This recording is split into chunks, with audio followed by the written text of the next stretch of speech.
L'été, c'est une saison en fait remplie d'action. Tout est en mouvement. Les plantes poussent extrêmement vite parce que tout doit se faire sous un court laps de temps. On vit aussi presque quotidiennement avec des tempêtes, la pluie, les vents, les tornades, les inondations. Mais derrière toutes ces tempêtes-là aussi, il y a un amas de matière qui devient soudainement disponible. C'est quelque chose que j'aime faire, en fait, aller me promener dans la forêt, dans la nature, puis découvrir ce que la nature a laissé derrière elle. Des branches brisées, des morceaux d'écorce pour en faire de la teinture, les arbres qui ont été déracinés, qui peuvent être utilisés, même s'il est tombé, c'est pas soudainement devenu un arbre inutile.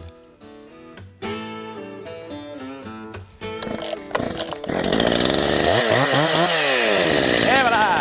Puisque je me spécialise particulièrement dans la fabrication de mobilier original, il y a une étape extrêmement importante avant la fabrication, en fait, c'est la transformation du bois. On a un arbre qui est tombé, mort, qui est disponible.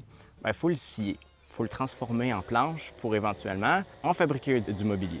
C'est une étape assez cruciale qui me permet en fait d'avoir le contrôle complet sur la qualité du bois que je veux utiliser, mais aussi sa forme, le dessin que le motif des anneaux de croissance va tracer sur le bois. Donc ici, dans le vidéo, on voit le cœur. Une des choses que j'aime faire particulièrement avec le cœur de l'arbre, c'est de venir le scier en plein milieu. Puis ça, ici, ces morceaux-là que je vais aller chercher, d'une épaisseur d'environ 1,5 pouce, 2 pouces, c'est les morceaux que j'appelle mes morceaux de table. C'est vraiment mes planches préférées qui méritent d'être exposées sur le plat.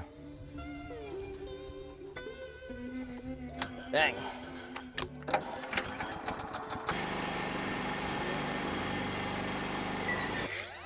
Donc ici, on voit que le grain du bois est assez lisse, assez droit, il n'y a pas trop de variations.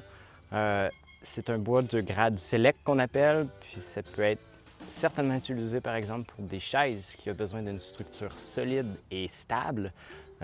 Donc je viendrais piger dans ces planches-là, par exemple, pour fabriquer une chaise.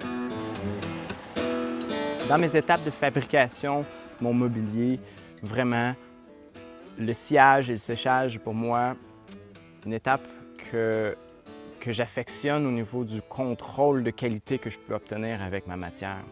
Donc, une fois que le sciage est terminé, on se déplace tranquillement vers les piles de bois qui sont installées pour sécher là pendant 1 an. On arrive ici avec le bois et on vient le déposer en place avec des bonnes baguettes entre chaque planche pour que l'air puisse bien circuler à travers chaque planche. C'est ce qu'on appelle l'étape de séchage à l'air. Donc ça ici, ça va passer environ 1 an avant de passer ensuite au séchoir solaire pour finalement être entreposé ici.